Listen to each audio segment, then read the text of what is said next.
વાત તો સાચી. જોક બહુ નાની બાબતમાં થતી હોય. સવાલ એક જ છે કે એને સમજદાર વર્ગ જોઈતો. અમારા કાકા પહેલી લાઈનમાં બેઠેલા, 20 જોક મારી હશે. વોલેન્ટિયર ને કીધું અંદર લઈ ગયા. અંદર લાઈનમાં તમને શરમ આવી જોઈએ, એક જોકમાં હસ્યા નથી. મને કે તમે કહેવાનું રહી ગયું, મને સંભળાતું જ નથી.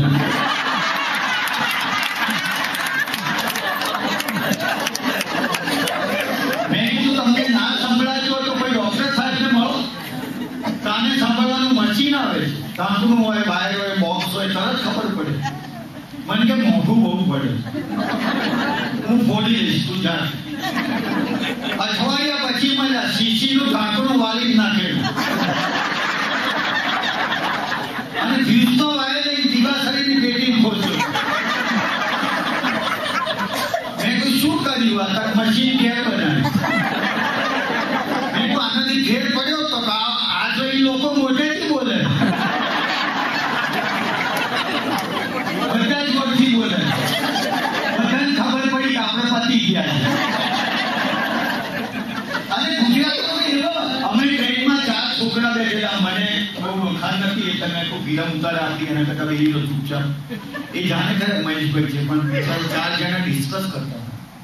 એ ડિસ્કસ સરસ કરતા હતા કે ટ્રેનમાં બેસવા માટે જગ્યા નથી મળતી, રિઝર્વેશન નથી મળતું, સામાન મૂકવો હોય તો બેગ મૂકવાની પણ જગ્યા નથી, તો રેલવે કાયમ ખોટમાં કેમ?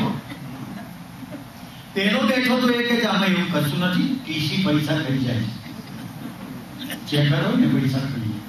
બીજો કે ના તને ખબર નથી, સ્ટાફમાં વેચવા પડે છે.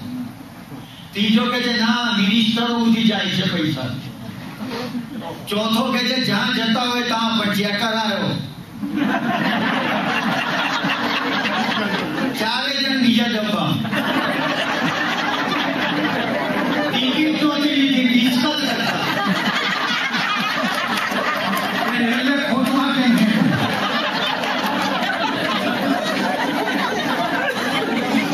વિચાર કરો. અને તમે બધા નસીબદાર છો કે ગુજરાતમાં ગુજરાતી છોકરીને, આપણે ગુજરાતી છોકરીને તમે લઈ આવ્યા છો.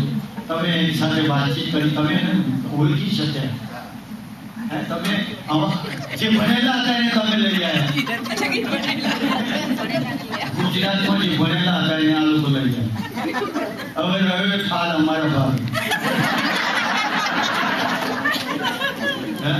અમારે ભણ્યા ના હોય તો બિચાર શું કરે, ઓટલા પર બેસી જાય. બોમ્બેમાં એવો નિયમ છે કે હસબન્ડ નોકરી પર જાય સર્વિસ પર, એના વાઈફ ઘરકામમાં રોકાય અથવા શોપિંગમાં જાય. અમારી જે નોકરી કરે છે, ભણેલા છે નોકરી કરે છે, નથી ભણ્યા ઓટલા પર બે. નથી ભણ્યા બધા, પણ એની વાતો સારી હોય કે બધી ભારતને ઇન્ડિયા ઝઘડો થયો.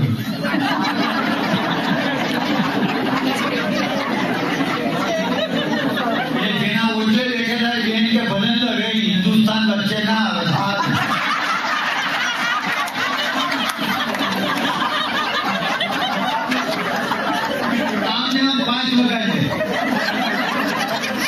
અને એમાં કોઈ ફેરીઓ આવ્યો કોળમાં તો ફાવે નહીં, કાંઈ અહીંથી જવા કાંચકી વેચવા બૂમ પણ અમે શું લાવે, કાંચકી લાવે, લાવે ખેંચી જાય, પછી માથામ નાખે, પછી જુએ આવી નહીં,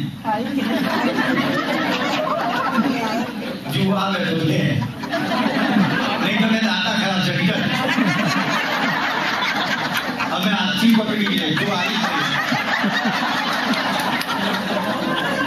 અગરબત્તી વાળો મારા વાઈફને ભડકાયો કે સુગંધીદાર અગરબત્તી છે, ભડકાવશો તો 10મા ઘર સુધી સુગંધ પહોંચશે. મારા વાઈફે 10મે ઘર આવી જાય.